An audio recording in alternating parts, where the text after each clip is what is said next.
Well, the new directive from the Bank of Ghana is coming as the country sees an increase in e-crimes or cyber crimes. Here's National Cybersecurity Advisor Dr. Albert Ntubui-Siako sounding the warning.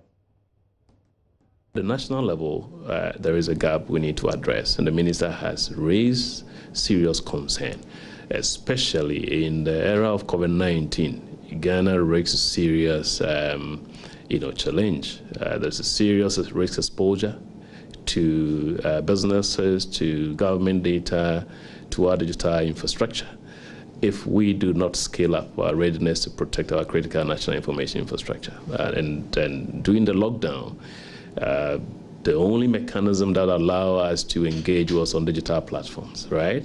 In fact, that shows the uniqueness, the fact that digital platform now is just a key mechanism by which life, both productive and even social lives can be achieved. And let's build certain linkages with COVID-19. COVID-19 is a biological virus, okay?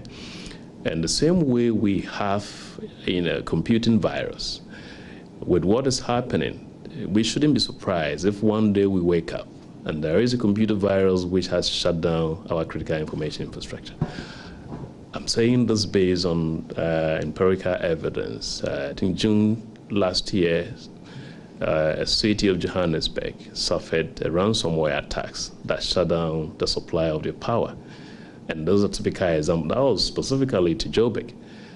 But what about, imagine the scale of such attacks on our national infrastructure? And these things have happened before. Ukrainian power systems have been compromised. Romania, their revenue management system, compromised. And that is a real concern that we have as a country. And I think we call on, it's a collective work that we need to do. But of course, government is leading that challenge in terms of revising the policy, in terms of introducing legislation that will incentivize, but also compel businesses, to improve their information security programs across board. Right, so that was Dr. Ntubui-Siako there, National Cybersecurity Advisor. Let's get some more on this. Joining me is Adam Glyman, who is Head of Cybersecurity at Global Secure Solutions. Great that you can join us this afternoon. The whole of last week, we've been talking about the fact that businesses are going virtual because of the COVID-19 pandemic.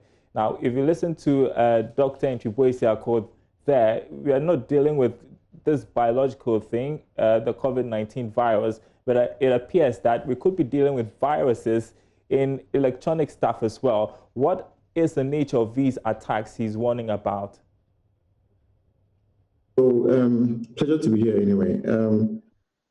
Since the pandemic, you've seen that people are now working from home. That has changed the dynamic of how organizations are working.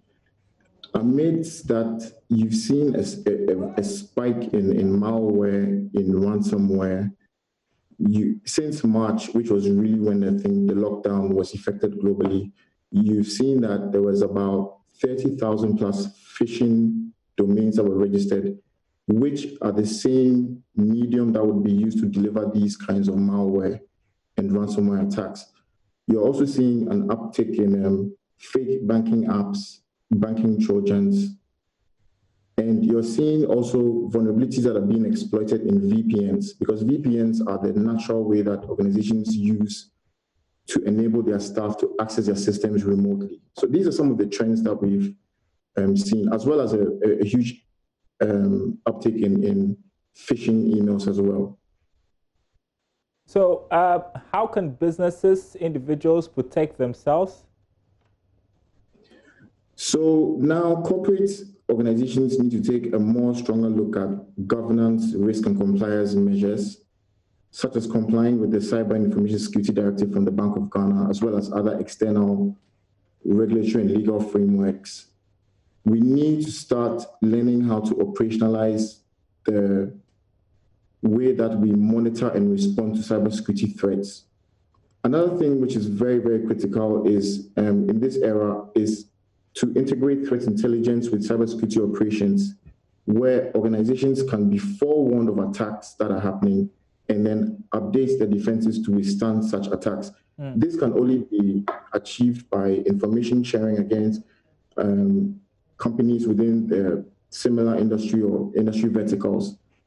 Another thing that is really critical when you think about the widening skills gap is cybersecurity training. This is very essential for cybersecurity leadership teams and organizations, as well as end users like you and I, who need to be aware of like social media fraud or impersonation, how to look at and identify a phishing email or social engineering and stuff like that. Compliance is also very, very critical because it helps organizations to tighten the security controls, which are helpful to preventing or slowing down these attackers when they strike organizations. Also, another risk when you look at what happens naturally in an economic downturn is an increase in insider threats. So organizations need to be able to tighten controls within the organization so that individuals cannot identify loopholes and perform unauthorized activity on their corporate systems. I think these are some of the things that we need to really look at. As well, you also see that because of the pandemic and the lockdown, the idea of a traditional workplace is also kind of dissolving, okay?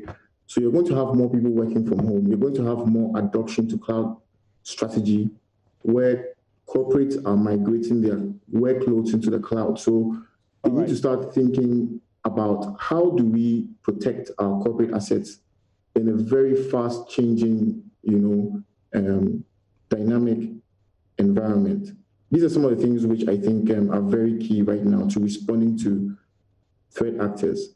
Let me just give you some of the statistics. If you can do that in 30 seconds, our time is almost up. Okay, so I mean, Kenya lost about $297 million in a cybersecurity attack recently. In West Africa, countries like Ghana, Congo, Cameroon, Senegal are also very, very, very exposed to attackers. And these guys are very sophisticated and are posing a massive threat to core banking systems, SWIFT systems. And so it's something that we need to take very, very seriously. All right. I appreciate your thoughts this afternoon. Adam Glyman, Head of Cybersecurity at Global Secure Solutions. Appreciate it.